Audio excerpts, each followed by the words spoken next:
Hello, man! What did you say? There's someone down there. Whoa, go, let me get out! Have you ever walked into an empty room and felt like you weren't alone?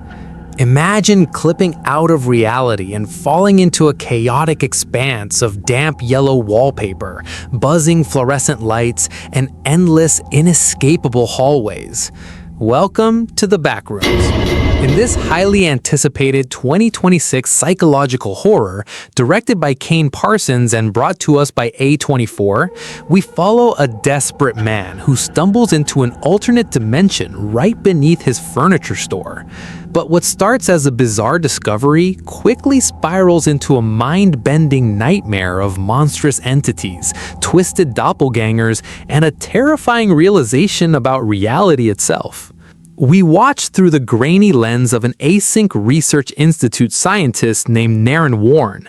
He's been separated from his team in this labyrinthine extra-dimensional space. Naren breathes heavily, trying to call for rescue down a seemingly infinite corridor of malformed furniture.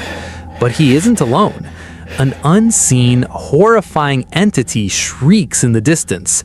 Naren sprints, the camera shaking wildly until he's violently dragged into the darkness. The footage cuts out to reveal Async scientists quietly watching the recording, leaving us with a terrifying question. What exactly is lurking in the backrooms? Years later, we meet Clark, played brilliantly by Chiwetel Ejiofor. Clark is a failed architect whose life is completely falling apart. He owns a struggling, bizarrely themed furniture store called Cap'n Clark's Ottoman Empire. His marriage is dissolving, he's battling severe alcoholism, and he's resorted to sleeping in the aisles of his own failing business. We also see him attending intense therapy sessions with Dr. Mary Klein.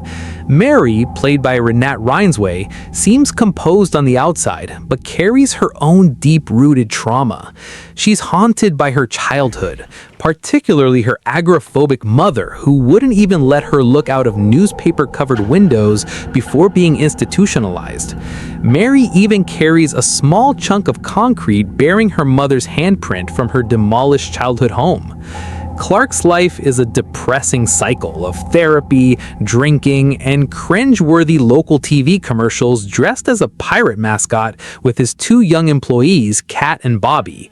But everything changes one night after hours. The lights in the store begin to flicker mysteriously. The television blasts erratic static. Clark, looking for the source of the electrical issues, heads down into the dark, dusty basement to check the breaker box. That's when he sees it. A strange, glowing slit has opened up in the concrete wall of his basement. It hums with an unnatural frequency. Clark, fueled by a mix of alcohol-induced bravery and sheer curiosity, approaches the jagged, glowing tear in reality. He squeezes his way inside and suddenly falls through, landing in a place that defies all logic. The air is stale, smelling like old, moist carpet. Above him, rows of fluorescent lights buzz with an agonizing, constant hum. He has just entered the backrooms. As Clark wanders these dull, yellow, liminal spaces, the geometry makes no sense. Hallways lead to nowhere, rooms are decorated with chaotic, mismatched furniture that looks like it was generated by a broken computer program. But that's only the beginning. As he explores deeper into the maze, he stumbles upon a shocking discovery: the abandoned belongings of Naren Warren, the Async researcher from the 1990 found footage. The terrifying reality sets in. People have been here before, and they didn't make it out. Before Clark can process this, a deafening, unnatural roar echoes through the empty halls. An unseen, horrifying entity is charging right toward him. Panic sets in. Clark sprints through the yellow maze, barely slipping back through the glowing slit in his basement before the creature can grab him. You would think a near-death experience with an interdimensional monster would keep Clark away forever, but instead of running from the backrooms, Clark becomes dangerously obsessed. For a man who feels like a total failure in the real world, this endless, uncharted dimension offers him a twisted sense of purpose. He begins secretly mapping the spaces, sketching out the bizarre floor plans of the yellow rooms. Unbeknownst to Clark, his movements are being monitored. We cut to an async scientist named Phil, played by Mark Duplass, who's secretly watching Clark's incursions through hidden surveillance cameras inside the backrooms. Async knows about this portal all the time. When Clark tries to tell his therapist Mary about the parallel dimension, she completely dismisses it as a severe alcoholic delusion. She begs him to snap out of it, using psychiatric terminology to ground him. But Clark is tired of not being believed. He needs hard proof, and to get it, he makes a fatal mistake that'll cost innocent lives. Desperate to prove he isn't losing his mind, Clark convinces his young employees, Bobby and Kat, to help him film a promotional video. But instead of shooting in the store, he leads them down into the basement and straight through the glowing anomaly. The young couple is completely bewildered as they step on the damp carpet of the backrooms. Armed with a heavy camcorder, they begin to document the impossible architecture. But the backrooms don't like visitors. As they navigate the monotonous yellow corridors, the layout begins to shift and trick them. Bobby wanders near a steeply sloped, unnaturally angled corridor leading down into pitch-black darkness. Clark lowers him down using a rope so Bobby can capture footage of whatever is at the bottom. The tension is absolutely suffocating. The only light comes from the camera's night vision. Suddenly, the rope goes violently taut. Something down in the dark has grabbed Bobby. Before Bobby can even scream, an unseen force yanks him with an unbelievable strength. The sudden, violent tug pulls the rope so hard that it catches a heavy piece of malformed furniture, dragging it right towards the hole. Clark and Kat are thrown off balance and pulled deeper into the unexplored regions of the dimension. Bobby is dragged into the pitch-black abyss, completely vanishing into the jaws of the backrooms. He is gone. Panic erupts.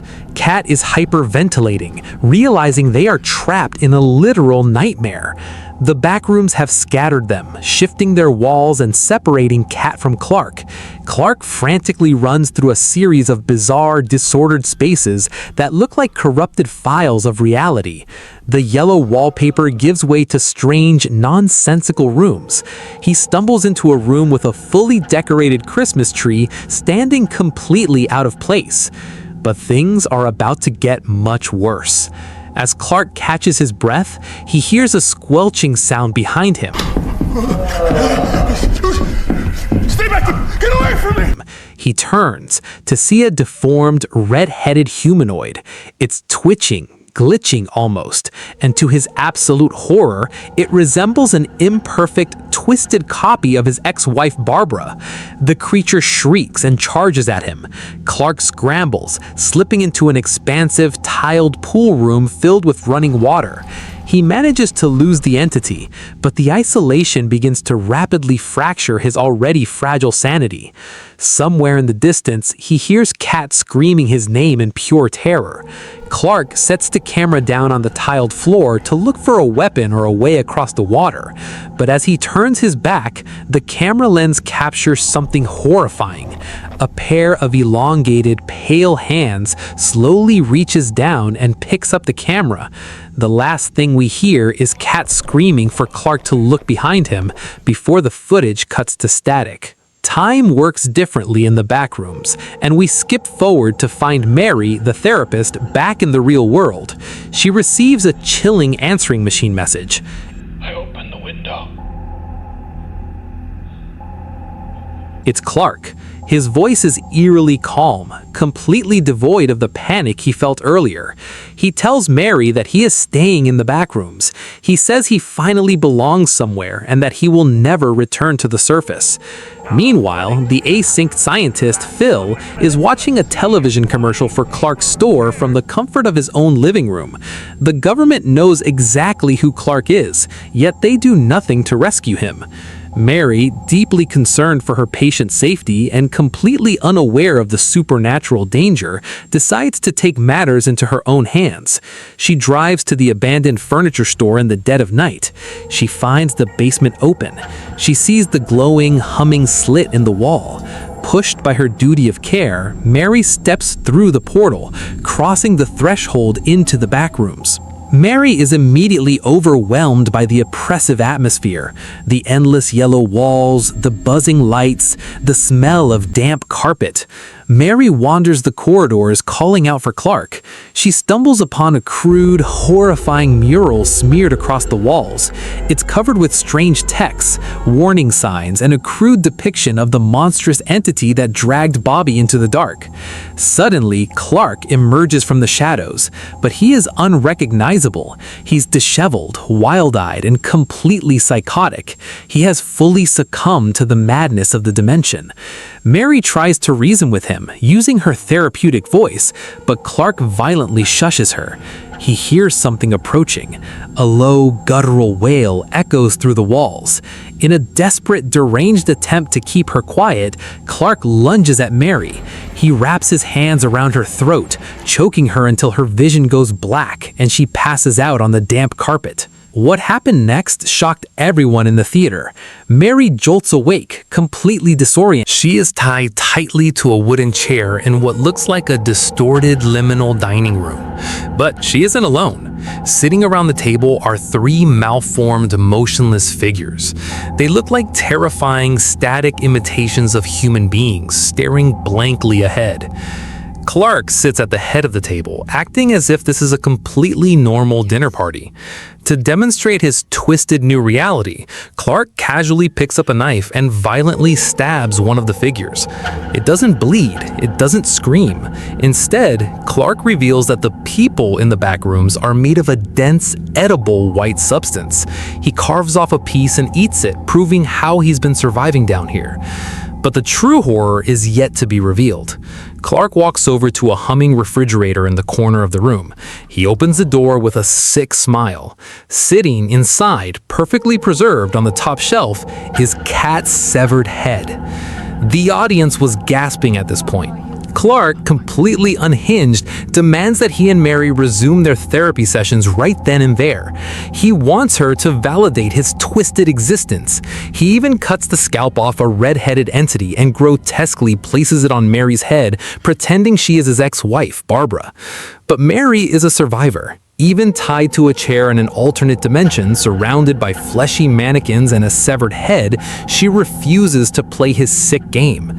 She breaks the roleplay. She looks Clark dead in the eyes and ruthlessly tears apart his psyche. She tells him the brutal truth. His wife didn't leave because of bad luck. She left because Clark refused to take responsibility for his own failures. He blames the world, the economy, and his circumstances, but he is the architect of his own misery. For a brief second, Clark's psychotic smile fades. The realization hits him.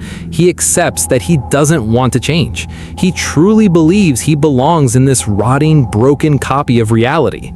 But just when Mary thinks she might be able to negotiate her release, the walls begin to violently shake. A massive shadow falls over the dining room. The heavy footsteps vibrate through the floorboards. Smashing through the doorway is a towering, 9-foot-tall, grotesquely distorted monster. But the most terrifying part? The monster is wearing a rotting, oversized version of the pirate costume from Clark's furniture store commercials. It is a twisted manifestation of Clark himself, Captain Clark's still life. The creature is an amalgamation of Clark's failures, his self-loathing, and the Backrooms' faulty attempt to replicate him. Clark, thinking he's the master of this domain, steps forward and tries to calm the towering behemoth. He speaks to it gently, telling it that everything is okay, and that they can stay here forever. But the Backrooms show no mercy. In a flash of brutal violence, the pirate monster grabs Clark, lifting him effortlessly into the air. It sinks its massive, malformed teeth into Clark's shoulder, ripping him apart and mauling him to death right in front of Mary. The monster drops Clark's lifeless, bloody body to the floor and slowly turns its hollow, terrifying eyes towards Mary. She manages to break free from her bindings just as the creature lunges. An incredibly tense chase sequence begins. Mary sprints desperately through the shifting, chaotic spaces. The environment actively works against her, changing from damp yellow offices to dark industrial boiler rooms to a horribly flawed, corrupted replica of Clark's furniture store. The pirate monster crashes through walls behind her, relentless and screaming with a distorted version of Clark's voice. Mary is finally cornered in a dead-end aisle of warped ottomans and couches. The towering entity raises its massive claws for the killing blow, but Mary reaches into her pocket. She pulls out the heavy chunk of concrete from her childhood home, the one bearing her agoraphobic mother's palm print. In a moment of pure primal survival, she dodges the creature's swipe and smashes the concrete block repeatedly into the monster's face until it collapses into a twitching heap of white substance. She has survived. Suddenly, the Backrooms are breached by blinding white floodlights. A heavily armed team of men in bright yellow hazmat suits storm the replica store. It's the Async Research Institute. They secure the perimeter and forcefully grab Mary, dragging her out of the dimension and back through the magnetic threshold. Mary wakes up groggy and battered in a sterile, brightly lit interrogation room. Sitting across from her is Phil, the Async scientist. He delivers an exposition-heavy, chilling explanation that reframes the entire movie. Async originally manufactured MRI machines until their magnetic distortion system accidentally ripped a hole in reality. Phil explains the terrifying true nature of the Backrooms. It's a dimension where every single place on Earth has a faulty, slightly incorrect copy of itself in an endless office building format. It's a misremembered copy of reality, generating twisted entities based on the trauma and memories of those who enter. Mary, exhausted and traumatized, asks Phil if Async will let her go back to her normal life. Phil stares at her with a cold, corporate emptiness and simply states that the decision is not up to him. He leaves the room, locking the door behind him. The movie then gives us its final, haunting sequence. The camera cuts back inside the Backrooms. We drift slowly through a series of liminal spaces that look disturbingly familiar. We're moving through spaces completely limbed by Mary's own childhood trauma. We see the newspaper-covered windows of Mary's mother's house. And finally, the camera rests on a loosely copied, damp yellow version of the Async interrogation room. Sitting alone at the table in the suffocating silence is a deformed, static simulacrum of Mary herself. The screen abruptly cuts to black. Was Mary truly rescued, or is she still trapped within her own copied trauma? Did Async capture the real Mary, or did they accidentally pull out a backroom replica? Let me know what you think happened in the comments below.